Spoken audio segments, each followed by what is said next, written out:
on vient de rentrer des Zero Awards. Comme vous le savez, nous y étions nominés pour gagner un voyage à New York. Ouais, c'est un truc de ouf. Je pense que vous voulez tous savoir si on a gagné ou pas. Il serait temps que tu leur dises. Mais attendez, d'abord faut que je vous explique comment ça s'est passé. On a d'abord découvert notre chambre d'hôtel et oh my God, non mais regardez-moi cette vue. J'ai été trop contente. Là, je commence ma mise en beauté. Karim en a eu une aussi parce que, faut se le dire, il y avait du boulot. J'aime vraiment trop le résultat et ça, c'est grâce à Ophéla et la Best. Là, on fait un shooting photo et Karim se la pète grave. Ensuite, un van est venu nous chercher pour nous amener à la cérémonie. Là, on a défilé sur le tapis bleu et une fois de plus, Karim s'est pris pour une rosta. On a refait un shooting photo et on a découvert les trophées. On a vu Nico Capone, un amour. Zieu Eben, ma chouchou. Lena Situation, une queen. On s'est installé dans l'espace nominé et là, la soirée a commencé. Nos chouchous, nos amours qu'on aime trop, Idriss et Siraya et Jade, notre fille adoptive, ont gagné dans leur catégorie. Et nous, on a perdu. Et là, c'est Karim qui fait sa danse de la joie parce qu'il ne voulait pas que je le dépouille à New York. Elle va pas me dépouiller. Mais là, j'ai un plan B.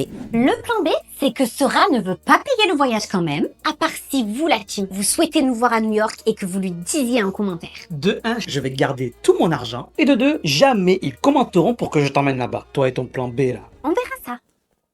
Il est 23h et ça fait 1 heure que j'attends ma femme pour dormir. Et elle est enfin venue me rejoindre après avoir terminé sa skincare. Ah, je suis fatiguée. Demain, je fais grasse mat. Justement, pour faire cette grasse mat, il faudrait peut-être qu'elle fasse quelque chose de très important qu'elle a oublié. Et qu'est-ce que j'ai oublié, Einstein?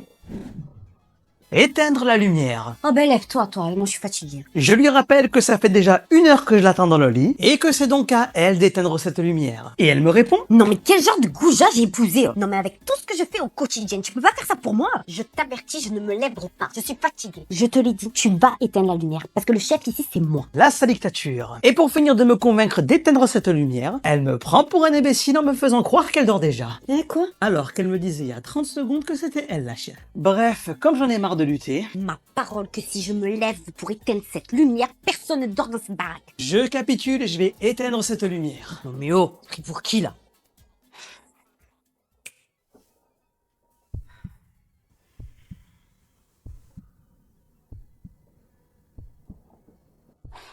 Quoi? Je crois que j'ai envie de faire pipi.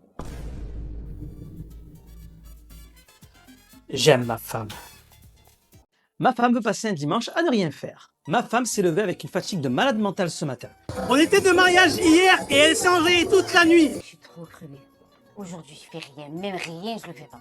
Je lui dis que je suis ok mais que perso moi je suis pas fatigué. Et elle me répond: Je suis pas un oiseau de nuit comme toi. qu'est-ce que je... Rapace! Elle vient de choisir sa tenue spéciale dimanche, mon jog triple XL, mon maillot de hockey Team USA triple XL et le chat. C'est prouvé que les ronronnements, ça apaise. Elle prend sa gourde jerrycan de thé et elle me dit: Aujourd'hui, je vais squatter la télé toute la journée. elle mate un film, un épisode de Grey's Anatomy et un épisode de C'est mon choix. Il est déjà 15h et elle commence à être déjà très fatiguée. Elle me dit qu'elle veut faire une sieste d'1 heure et que je dois surtout la réveiller pour pas qu'elle soit décalée. Je la connais par cœur et je lui dis qu'elle va m'envoyer chier, mais elle me répond: Arrête de me faire passer pour une psychopathe. c'est ce qu'on verra. Elle s'endort, il est 16h, je la réveille une fois, 16h30 une deuxième fois, 17h une troisième fois. Mais laisse-moi!